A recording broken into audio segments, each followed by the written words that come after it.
आसमान में बादल ही बादल हैं, पर आज मैं खुद एक तूफान के साथ खड़ा हूँ। ये है नई महिंद्रा स्कॉर्पियो एन। अब आपने इसको शायद स्पाई पिक्स में देखा होगा, शायद इसको खुद टेस्टिंग होते हुए देखा होगा, बट ये अब लॉन्च हो चुकी है। प्राइसेस चालू होते हैं 11,99,000 रुपये से। बात करने के लिए बहुत कुछ है। ये अवेलेबल है 6 सीट फॉर्म में, 7 सीट फॉर्म में, petrol engine, diesel engine, manual gear box, automatic gear box और 4 व्हील ड्राइव। तो बहुत कुछ कवर करना है इस वीडियो में। बट शुरू करने के पहले प्लीज़ इस वीडियो को एक like, what Car India channel को सब्सक्राइब, और अगर आप जेन्युइनली स्कॉर्पियो एन में इंटरेस्टेड हैं प्लीज़ जल्द से जल्द इसको बुक कर लीजिए, क्योंकि ये गाड़ी मार्केट में आग लगाने वाली है।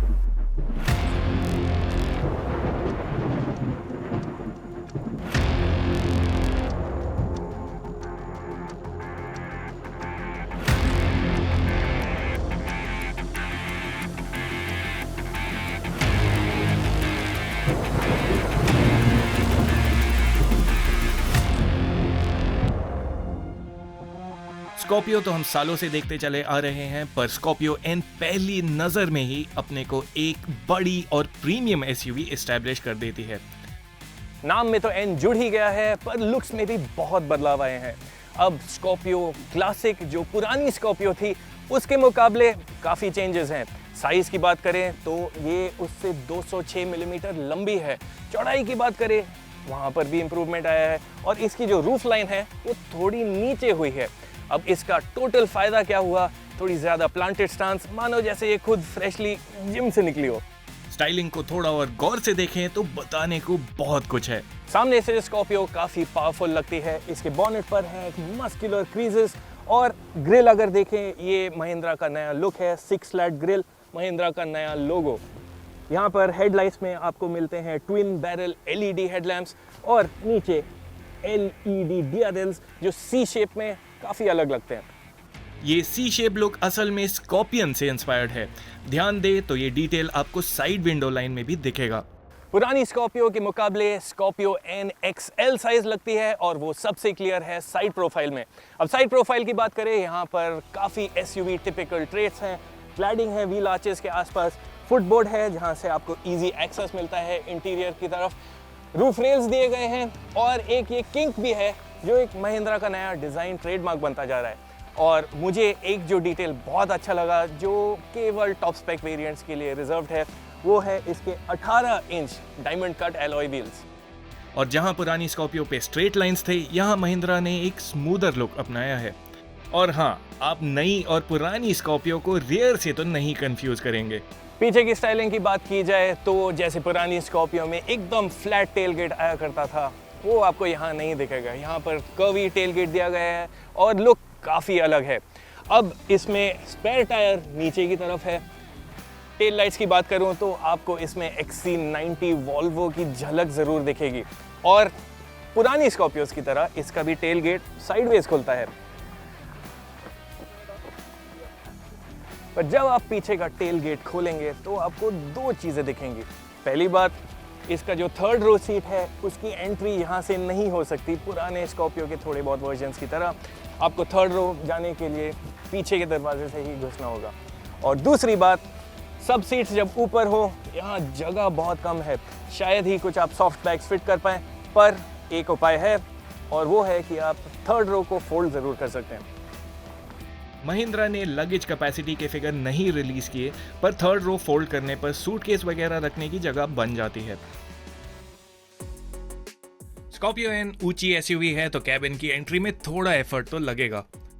अंदर घुसते समय आपको एक फुटस्टेप का यूज़ करना पड़ेगा, हैंडल का यूज़ करना पड़ेगा, अपने ऊपर खींचना पड़ेगा, और फिर जब आप एक बार बैठ जाएं तो ये साउंड बड़ी मज़ेदार है। एकदम सॉलिड लगती है ना। पर वो सॉलिड साउंड तो बस शुरुआत है। जब आप स्कॉर्पियो की ड्राइवर सीट पे बैठोगे आपको लगेगा जैसे मानो आप सिंहासन पे बैठे हो। यहाँ आप ऊंचा बैठते हैं, और मेरे जैसे हेल्दी लोग भी यहाँ काफ़ी खुश रहेंगे। अब ये टॉप स्पेक वर्जन है जिसको मिलता है लेदरेट अपहोल्स्ट्री, और ड्राइवर सीट को मिलता है पावर एडजस्ट। पर पूछने के पहले मैं आपको पहले ही बता देता हूँ, इसमें वेंटिलेटेड सीट्स नहीं आते। अब डैशबोर्ड की बात करूं, इसका डिज़ाइन बहुत स्मार्ट है, सोफिस्टिकेटेड है और बड़ा यूज़र फ्रेंडली भी है। जो भी बटन्स आप अक्सर यूज़ करते हैं वो विद इन ईजी रीच हैं। अब क्वालिटी देखी जाए तो पुरानी स्कॉर्पियो के मुकाबले अगेन वेरी बिग डिफरेंसेस। यहाँ पर आपको सॉफ्ट टच मटेरियल्स मिलते हैं टॉप स्पेक वेरिएंट्स पे, और ये जो मेटल फिनिश है वो भी काफ़ी प्रीमियम है। रही बात फीचर्स की, स्कॉर्पियो एन को काफ़ी कुछ मिलता है। उस लिस्ट में है शामिल इलेक्ट्रिक सनरूफ, जो महिंद्रा कहती है सेगमेंट का सबसे वाइडेस्ट सनरूफ है। फिर आपको मिलता है 8 इंच का टच स्क्रीन जो रन करता है महिंद्रा का अड्रीनॉक्स इंफोटेनमेंट सिस्टम। अब ये सिस्टम हमने XUV 700 पे भी देखा था, पर अनफॉर्चुनेटली इस प्री प्रोडक्शन गाड़ी पे इसके काफ़ी फीचर्स नहीं चल रहे हैं। फिर भी प्रोडक्शन कार पे आपको मिलेंगे wireless Apple CarPlay, wireless Android auto, Alexa connectivity जिससे आप वॉइस एक्टिवेटेड फीचर्स कर सकते हैं, जैसे आप इलेक्ट्रिक सनरूफ को कंट्रोल कर सकते हैं। फिर आपको मिलेगा कनेक्टेड टेक, सो आप रिमोटली इस गाड़ी को स्टार्ट या स्टॉप कर सकते हैं। 12 स्पीकर का सोनी साउंड सिस्टम है जो काफ़ी डीप और एक्साइटिंग साउंड परफॉर्मेंस देता है। ड्यूल जोन क्लाइमेट कंट्रोल दिया गया है जिससे ड्राइवर और फ्रंट पैसेंजर अपने हिसाब से एयर कंडीशनिंग सेट कर सकते हैं। फिर फ्लैट बॉटम स्टीयरिंग व्हील पर आपको साउंड सिस्टम के बटन्स दिखेंगे, क्रूज कंट्रोल के बटन्स दिखेंगे। XUV 700 की तरह यहाँ आपको फुल डिजिटल इंस्ट्रूमेंट्स तो नहीं मिलते, एनालॉग डायल्स हैं, पर एनालॉग डायल्स के बीच में 6.5 इंच का कलर MID डिस्प्ले है। और इसकी खास बात यह है, टायर प्रेशर मॉनिटर और बाकी फीचर्स के साथ साथ ये नेविगेशन भी डिस्प्ले करता है, प्रोवाइडेड आप ऑन बोर्ड नेविगेशन यूज़ कर रहे हो। फिर आपको मिलते हैं front and rear cameras. Again इस वाली गाड़ी पे उसका रिफ्रेश रेट थोड़ा कम है, थोड़ी लैग से चल रही है, पर शायद और होपफुली प्रोडक्शन गाड़ी में ये प्रॉब्लम नहीं होगी। आगे बढ़ने के पहले चलिए एक बार इस टॉप स्पेक Z8 वर्जन के कंफर्ट फीचर्स को रिकैप कर लें। स्टोरेज स्पेसेस की बात करें तो फ्रंट डोर्स में आपको मिलते हैं 1 लीटर के बॉटल होल्डर्स, 2 कप होल्डर्स हैं। सेंटर कंसोल में ये छोटा कंपार्टमेंट है, यहाँ आप छोटी चीज़ें से ज़्यादा तो कुछ रख नहीं पाएंगे, बट यूज़फुल है। यहाँ पर आपको वायरलेस चार्जिंग पैड दिया गया है और इसका जो ग्लव बॉक्स है ठीक ठाक साइज़ का है, थोड़े बहुत पेपर वगैरह तो फिट आ जाएंगे। अब एक चीज़ जो मैं चाहता था महिंद्रा स्कॉर्पियो एन में आए वो है height adjustable seat belts. Fix seat belts मज़ा नहीं आया। स्टीयरिंग में रीच एडजस्ट भी मिसिंग है और रियर व्यू मिरर में ऑटो डिमिंग फंक्शन नहीं आता। चलिए let's shift focus and talk of the middle row seat. अब जैसे कि मैं आपको पहले ही बता चुका हूँ, स्कॉर्पियो एन आती है 2 सीटिंग कन्फिगरेशंस में, 7 सीट और 6 सीट। 7 सीट को थोड़ी देर में देखते हैं। ये 6 सीट वर्जन है जिसके मिडिल रो में आते हैं 2 individual captains chairs. Now I'm just under 6 feet tall. The front seat is set to my driving position और जैसे कि आप देख सकते हैं मेरे पास नी रूम काफ़ी है, फुट स्पेस भी बहुत ज़्यादा है और सीट्स भी कंफर्ट में काफ़ी अच्छा स्कोर करती हैं। यहाँ पर आप बैक रेस्ट एंगल भी एडजस्ट कर सकते हैं, तो आप यहाँ पर बहुत ही कंफर्ट के साथ बैठ सकते हैं। कुछ और चीज़ें, यहाँ विंडोज़ बहुत बड़े हैं, आप अपना हाथ यहाँ पर आराम से रख सकते हैं और ये आर्म रेस्ट भी काफ़ी काम का आता है। एक चीज़ जो स्कॉर्पियो एन में मिसिंग है वो है मिडिल सीट एडजस्ट। आप इसको आगे या पीछे स्लाइड नहीं कर सकते, तो मानो कि आपकी थर्ड रो में कोई नहीं बैठा, आप सीट को और पीछे ले जाकर लेग रूम बढ़ा नहीं सकते। फीचर्स की बात करूं तो आपको मिलते हैं यहाँ पर rear AC vents with blower control, और एक बहुत अच्छी बात यह है कि इसका AC बहुत ही इफेक्टिव है। आपको फ़ोन चार्ज करने के लिए एक USB Type-C सॉकेट भी मिलता है। फ़ोन रखने की जगह भी है इधर सीट के पीछे दोनों साइड पे। 6 सीट वर्जन बनी है उन बायर्स के लिए जो गाड़ी चलाने का काम अपने ड्राइवर को सौंप कर ज्यादा समय पीछे बैठेंगे, पर अगर फैमिली एंड फ्रेंड्स के साथ आप अक्सर निकलते हैं तो 7 सीट वर्जन बेहतर चॉइस रहेगी। अब मैं बैठा हूँ स्कॉर्पियो एन की 7 सीट वर्जन में जिसका मिडिल रो 3 सीट बेंच होता है। अब कंफर्ट के मामले में ये भी बहुत अच्छा स्कोर करती है। यहाँ पर आपको बैक सपोर्ट अच्छा मिलता है, बैक रेस्ट रिक्लाइन होती है, थाई सपोर्ट भी अच्छा है। यहाँ पर आप एकदम फैल के बैठ सकते हैं, लेग रूम में कोई प्रॉब्लम नहीं, फुट स्पेस में कोई प्रॉब्लम नहीं। एक जो कमी है वो है ये कि आप इस सीट को आगे पीछे नहीं ले जा सकते स्पेस बैलेंस करने के लिए। यहाँ पर एक तीसरे पैसेंजर के लिए भी कंफर्ट में बैठने के लिए जगह है, बट सेंटर हेडरेस्ट एडजस्टेबल नहीं है। पर जब आपके पास सेंटर पैसेंजर ना हो, आप ये आर्म रेस्ट फोल्ड डाउन कर दें और इसमें आपको मिलेंगे 2 एक्स्ट्रा कप होल्डर्स। रही बात थर्ड रो की, यहाँ स्कॉर्पियो एन थोड़ी कॉम्प्रोमाइज्ड फील करती है। अब 7 सीट स्कॉर्पियो एन की थर्ड रो के एक्सेस के लिए आपको ये लीवर ऊपर उठाना है और एक ही गो में ये सीट फोल्ड हो जाती है और टम्बल हो जाती है। अब चलते हैं थर्ड रो में। ये यहाँ पहुँचना इतना आसान नहीं है और सच बताऊँ तो मेरे जैसे हट्टे कट्टे बंदे के लिए ये जगह एकदम नहीं बनी है। ये बच्चों के लिए ठीक है, पर अगर आपको यहाँ बैठना पड़े, थोड़ी बातें अच्छी हैं, यहाँ पर विंडोज़ काफ़ी बड़े हैं पर एयर कंडीशनर नहीं है। और एक चीज़ जिसका मुझे डर रहता है वो है कि पीछे का विंड स्क्रीन बहुत ही पास है। 6 सीट स्कॉर्पियो का third row space and comfort के मामले में तो सेम ही है, पर एंट्री के 2 ऑप्शंस हैं। 6 सीट वर्जन में आपकी थर्ड रो की एंट्री होती है इस पैसेज के थ्रू, या सिंपली आप लीवर खींचें, सीट फोल्ड होता है, टम्बल होता है और आपको यहाँ पर ईजियर एक्सेस मिलता है। थर्ड रो की बात करें तो स्कॉर्पियो एन में साइड फेसिंग सीट्स नहीं आएंगे, हालांकि स्पाई फोटोज में ऐसा कॉन्फ़िगरेशन दिखा है। The reason is global NCAP rating. Side facing seats जो हम पुरानी स्कॉर्पियो में देख चुके हैं, सेफ्टी में कॉम्प्रोमाइज रहते हैं और इससे स्कॉर्पियो एन का ग्लोबल एनकैप क्रैश रेटिंग घट जाता। स्कॉर्पियो एन का ग्लोबल एनकैप क्रैश टेस्ट तो नहीं हुआ, पर उम्मीद है ये भी नए महिंद्रा मॉडल्स की तरह कम से कम 4 स्टार्स तो स्कोर करेगी। सेफ्टी फीचर्स की बात करें तो बेस स्कॉर्पियो एन में आते हैं 2 airbags, anti lock brakes, front and rear disc brakes, rear parking sensors and child seats के लिए Isofix mounts. Top spec versions में जुड़ जाते हैं side and curtain airbags, electronic stability control, hill hold control, hill descent control, front parking sensors and tyre pressure monitor. XUV 700 के advance driver assist functions जैसे auto emergency braking and lane keep assist तो Scorpio N पे मौजूद नहीं है, पर driver drowsiness feature आपको alert करता है जब इलेक्ट्रॉनिक्स को लगे आपका ध्यान ड्राइविंग से उठ रहा है। अब बात करते हैं ड्राइविंग एक्सपीरियंस की, but before we begin some important facts and figures. पुरानी स्कॉर्पियोज की तरह नई स्कॉर्पियो एन एक लैडर फ्रेम SUV है। मोटा मोटी लैडर फ्रेम शैसी मतलब बॉडी और फ्रेम अलग एलिमेंट्स हैं और ऐसा अरेंजमेंट सूटेबल है रफ एंड टफ यूज के लिए। रेफरेंस के लिए XUV 700, Tata safari, MG Hector जैसे 3 रो SUV मॉडल्स यूज करते हैं मोनोकॉक या यूनिबॉडी कंस्ट्रक्शन और उनमें एक्सपीरियंस अलग रहता है। एक और बात, जहां उन SUVs का पावर जाता है फ्रंट व्हील्स, स्कॉर्पियो एन का इंजन पावर जाता है रियर व्हील्स, जो जनरली हैवी ड्यूटी यूज के लिए बेटर सूटेड है। अब आई बात इंजन चॉइसेस की। स्कॉर्पियो एन में आता है महिंद्रा का M Stallion 2 litre turbo petrol engine and M Hawk 2.2 diesel engine. Diesel engine 2 power outputs में अवेलेबल है, with base versions making 138 horsepower and high spec versions making 175 horsepower. 6 speed manual gearbox Scorpio N पे standard fit है, पर petrol and 175 horsepower diesel engine पर मिलता है 6 speed automatic transmission का option. और तो और मैनुअल और ऑटो गियर बॉक्स डीजल्स में 4x4 वेरिएंट्स भी आते हैं। चलिए शुरू करते हैं पेट्रोल ऑटोमेटिक स्कॉर्पियो के साथ।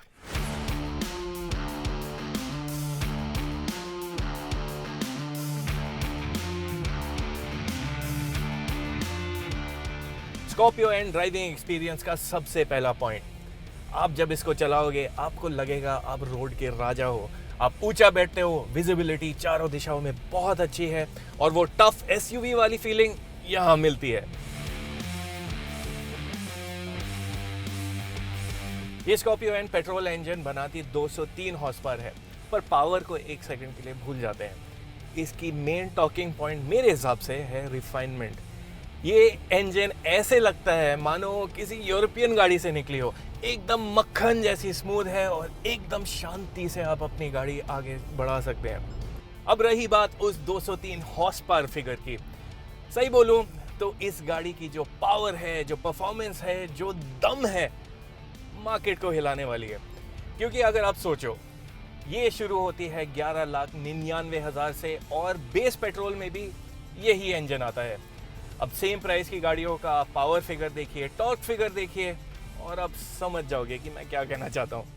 पावर डिलीवरी में कोई हिचकिचाहट नहीं है, आपको ओवरटेक करना है ज़्यादा सोचना नहीं है, एक्सेलरेटर दबाया और बस हो गया।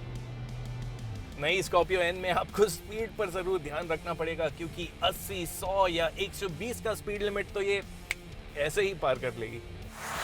स्कॉर्पियो एन पेट्रोल का 10.5 second 0 to 100 kph acceleration time वाकई इंप्रेसिव है, और स्कॉर्पियो एन के गियर बॉक्स इंजन को अच्छी तरह कॉम्प्लीमेंट करते हैं। जैसा मैं ऑलरेडी बता चुका हूँ, स्कॉर्पियो पेट्रोल में 6 स्पीड मैनुअल गियर बॉक्स और 6 स्पीड ऑटोमेटिक का ऑप्शन आता है। आज मैं 6 स्पीड ऑटोमेटिक वर्जन चला रहा हूँ, और जैसे कि हम XUV में भी देख चुके हैं, इसकी स्मूथनेस, इसकी रिस्पॉन्सिवनेस बहुत बहुत अच्छी है। गियर चेंज करने का ना तो स्ट्रेस है ना ज़रूरत है, पर अगर आप थोड़ा एक्स्ट्रा कंट्रोल चाहते हैं तो आप गियर लीवर के साथ अप शिफ्ट और डाउन शिफ्ट कर सकते हैं। इंजन और गियर बॉक्स के मामले में जो महिंद्रा की नई एक्सपर्टीज़ है वो आपको रियली सरप्राइज करके रख देगी। बाकी पैकेज भी आपको इम्प्रेस ही करेगा। मुझे कहते हुए बहुत खुशी हो रही है कि राइड एंड हैंडलिंग के मामले में पुरानी स्कॉर्पियो के हिसाब से नई स्कॉर्पियो बहुत ही ज़्यादा एडवांस फील करती है। जहां पुरानी स्कॉर्पियो हाई स्पीड्स पे थोड़ा उछलती थी, थोड़ा कूदती थी, वो बाउंस हमेशा रहा करता था, यहाँ एक्सपीरियंस बहुत ही अलग है। नई स्कॉर्पियो एन फ्लैट चलती है, प्लांटेड फील करती है और स्टेबिलिटी भी बहुत अच्छी है। पर हाँ, एक बात तो है, ये बॉडी ऑन फ्रेम SUV है, तो थोड़े बहुत कॉम्प्रोमाइज़ेस तो रहेंगे राइड एंड हैंडलिंग डिपार्टमेंट में। तो अगर आप XUV 700 जो मोनोकॉक कंस्ट्रक्शन वाली SUV है उसकी तुलना में देखें तो स्कॉर्पियो उतनी कंफर्टेबल नहीं है। थोड़ा अप एंड डाउन मूवमेंट तो रहता ही है, और हाईवे के रंबल स्ट्रिप्स की भी जो वाइब्रेशंस होती हैं वो आपको कैबिन में महसूस ज़रूर होंगी। अब देखें लो स्पीड राइड, स्पीड ब्रेकर, ये उसको पार तो कर लेती है स्मूथली, बट पीछे के सस्पेंशन से आपको लगता है गाड़ी थोड़ी उठ रही है। हैंडलिंग के मामले में भी स्कॉर्पियो एन काफ़ी ठीक ठाक है। ये है ऊंची गाड़ी, भारी गाड़ी है, और कॉर्नर्स में अगर आप हाई स्पीड पे लें तो बॉडी रोल तो रहेगा। वो रोल भी हाई स्पीड या अग्रेसिव कॉर्नरिंग के समय ही फील होता है। दरअसल इतने पावर के साथ स्कॉर्पियो एन जोश से चलाने को उकसाती ज़रूर है। हाई स्पीड ड्राइविंग के दौरान स्टीयरिंग शायद आपको थोड़ा लाइट लगे, बट ये ऐसी चीज़ है जो आप यूज्ड टू हो जाएंगे। स्कॉर्पियो एन भले ही बड़ी गाड़ी हो, पर सिटी ट्रैफिक या मॉल की पार्किंग में आपको दिक्कत नहीं आनी चाहिए। स्कॉर्पियो एन की एक और ख़ास बात, ये देखिए, यू टर्न के लिए ज़्यादा एफर्ट नहीं लगता। स्टीयरिंग काफ़ी लाइट है, और पार्किंग के टाइम में, सिटी ड्राइविंग के टाइम में ये बहुत काम की चीज़ है। अब ये थी बातें पेट्रोल ऑटोमेटिक की। मेरे हिसाब से पेट्रोल वर्जन्स इंटरेस्ट करेंगी उन बायर्स को जिनकी या तो रनिंग बहुत कम है या वो अपनी गाड़ी 10 साल से ज़्यादा रखना चाहते हैं। याद रखिए, डीजल कार्स का 10 ईयर रजिस्ट्रेशन लिमिट काफ़ी शहरों में रूल बन चुका है। अब महिंद्रा ने स्कॉर्पियो एन रेंज के माइलेज की तो बात नहीं की, पर सिटी में आप पेट्रोल स्कॉर्पियो से 8 से 10 का माइलेज एक्सपेक्ट कर सकते हैं। ये फिगर हाईवे पर 12 से 13 किलोमीटर पर लीटर तक बढ़ जाना चाहिए। अगर आपको ज्यादा माइलेज चाहिए तो स्कॉर्पियो एन डीजल आपके लिए रहेगी राइट पिक। चलिए अब स्कॉर्पियो एन डीजल की बात करें।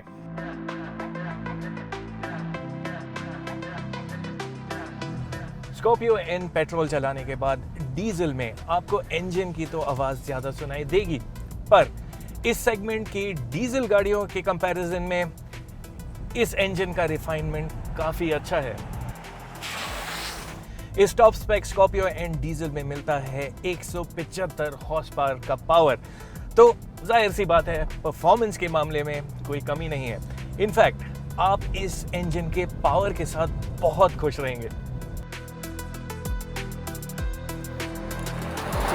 इस 2.2 लीटर एमहॉक डीजल इंजन को आप एक एफर्टलेस इंजन कह सकते हैं। ओवरटेकिंग के लिए आपको ज्यादा सोचना नहीं पड़ेगा, and it's very well suited to highway cruising too. और एक बार फिर मैं स्कॉर्पियो एन डीजल में भी ऑटोमेटिक गियरबॉक्स ही रेकमेंड करूंगा। डीजल ऑटोमेटिक स्कॉर्पियो में भी वही स्ट्रेस फ्री एक्सपीरियंस मिलता है जो आपको पेट्रोल ऑटोमेटिक गाड़ी में मिलता है। ऑटोमेटिक गियर सिलेक्शन बहुत इंटेलिजेंट है, वो स्पीड के हिसाब से right gear at the right time रखती है। पर अगर आपको थोड़ा और कंट्रोल चाहिए, आप गियर लीवर शिफ्ट करके मैनुअल मोड भी सेलेक्ट कर सकते हैं। स्कॉर्पियो एन डीजल की एक खास बात है इसके ड्राइविंग मोड्स। XUV 700 डीजल की तरह यहाँ भी आपको जिप, जैप और जूम ड्राइविंग मोड्स मिलते हैं जो इसकी पावर आउटपुट कंट्रोल करते हैं। जिप में सबसे कम पावर और जूम में सबसे ज़्यादा पावर, तो आप अपने मूड के हिसाब से इसका ड्राइविंग एक्सपीरियंस भी कुछ हद तक कंट्रोल कर सकते हैं। पर शायद हमारी टेस्ट कार्स पर फाइनल कैलिब्रेशन नहीं हुआ था क्योंकि तीनों मोड्स में कम ही फर्क था। In other areas, the petrol and diesel Scorpio have some differences. Diesel Scorpio का स्टीयरिंग थोड़ा हल्का लगता है और हैंडलिंग भी शायद पेट्रोल जितनी टाइट नहीं है।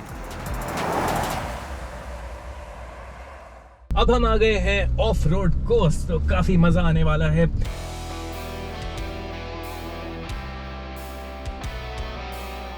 महिंद्रा स्कॉर्पियो का एक फीचर जो इसको सब एसयूवीज इस प्राइस रेंज से अलग करता है वो है 4 व्हील ड्राइव। अब 4 व्हील ड्राइव होता क्या है? एज स्टैंडर्ड स्कॉर्पियो का सारा इंजन पावर जाता है रियर एक्सल को, मतलब पीछे के 2 व्हील्स को ही सारा पावर मिलता है। जब आप 4 व्हील एंगेज करते हैं तब वही पावर फ्रंट एक्सल भी जाता है, तो रियर एक्सल गया, फ्रंट एक्सल गया और उससे आपको मिलता है ज्यादा ग्रिप, ज्यादा ट्रैक्शन। और एक और चीज जो ऑफ रोड एंथुसियास्ट के मतलब की है, Scorpio N has 4 wheel drive low range, जिससे होता है टॉर्क मल्टीप्लिकेशन। अब सरल भाषा में समझाऊं तो दावा ये है कि आप कहीं फंसेंगे नहीं। स्कॉर्पियो एन में ऑफ रोड मोड्स भी आते हैं जो इंजन और ब्रेकिंग और 4 व्हील ड्राइव सिस्टम के कैरेक्टरिस्टिक्स को कंडीशंस के हिसाब से ऑल्टर करते हैं। अब आज बारिश के मौसम में लोनावला के इस ऑफ रोड कोर्स में ऑफ कोर्स बहुत स्लिपरी कंडीशंस है, स्लश है, कीचड़ है, तो महिंद्रा की टीम ने बोला है मड रॉड सेटिंग से हमारा काम बन जाएगा। कोर्स में थे रॉकी इंक्लाइन, साइड इंक्लाइन, हिल डिसेंट्स, टाइट ट्रेल्स, पर स्कॉर्पियो एन कहीं नहीं फंसी। यहाँ बताना जरूरी है कि महिंद्रा ने ज्यादा जाना पहचाना अनलेडन ग्राउंड क्लियरेंस फिगर अब तक रिलीज नहीं किया है। स्कॉर्पियो का लेडन ग्राउंड क्लियरेंस जो मापा जाता है फुल लोड के साथ 170 मिलीमीटर है। डरिए नहीं, क्योंकि खराब से खराब रास्तों पे भी स्कॉर्पियो नीचे टच नहीं होती। Articulation test. आर्टिकुलेशन एक्सरसाइज के दौरान स्कॉर्पियो के फ्रंट और रियर ब्रेक लॉक डिफरेंशियल और रियर मैकेनिकल लॉक डिफरेंशियल काम पे लग गए। उनका काम व्हील स्पिन को रोकना। हालांकि ये एक सिमुलेटेड रूट है, महिंद्रा एडवेंचर की पूरी टीम सपोर्ट के लिए है, ये आसान रूट बिल्कुल नहीं है। बैकग्राउंड में सारे इलेक्ट्रॉनिक्स, 4 व्हील ड्राइव सिस्टम अपना काम कर रहे हैं और हम चलते जा रहे हैं, चलते जा रहे हैं, चलते जा रहे हैं। ऐसा कॉन्फिडेंस इस प्राइस की और किसी एसयूवी में नहीं मिलता। तो कूर्ग के कॉफी प्लांटेशन हो, मेघालय के जंगल हो या मुंबई के फ्लड ही क्यों ना हो, द स्कॉर्पियो इज रेडी। जैसे कि आप देख चुके हैं, ऑन रोड या ऑफ रोड स्कॉर्पियो एन ने तो अपने आप को प्रूव तो कर ही लिया है। पर अब आई बात प्राइस की, और यहाँ थोड़ी गुगली है। महिंद्रा ने अब तक केवल मैनुअल वेरिएंट्स के ही प्राइसेस रिलीज किए हैं। ऑटोमेटिक और 4 व्हील ड्राइव वर्जन्स जैसे आपने इस वीडियो में देखे, उनके प्राइसेस रिवील होंगे 21 जुलाई को। स्कॉर्पियो एन का रेंज शुरू होता है 11,99,000 for the base petrol in Z2 variant. Diesel range 12,49,000 से शुरू होता है। वैल्यू प्रोपोजिशन तो जबरदस्त है। एक बात का ध्यान रखें, the prices are valid for only the first 25,000 bookings, और अगर XUV 700 के रिकॉर्ड से जाएं तो उस नंबर तक पहुंचने में ज्यादा समय नहीं लगेगा। तो आपको स्कॉर्पियो एन लेनी चाहिए। अगर आपको बेस्ट 7 सीटर या बेस्ट हैंडलिंग या मोस्ट फीचर इक्विप्ड एसयूवी चाहिए तो मार्केट में शायद बेहतर ऑप्शंस हैं। पर अगर आपको एक ऑल इन वन पैकेज चाहिए जो family car, adventure car, touring car जैसे रोल्स को बड़े आराम से निभाए, तो स्कॉर्पियो एन एक बेहतरीन ऑप्शन है। सबसे बड़ी बात, आज के जमाने में जब छोटी से छोटी गाड़ी को एसयूवी का टैग मिलता है, स्कॉर्पियो एन असल में एसयूवी वाला फील, एसयूवी वाला इमेज और एसयूवी वाले क्वालिटीज डिलीवर करती है, और यही इसका सबसे बड़ा पुल फैक्टर है। कैसा लगा वीडियो और क्या ख्याल है स्कॉर्पियो एन पे, प्लीज कमेंट्स में बताइए। वीडियो को लाइक कीजिए and subscribe to What Car India.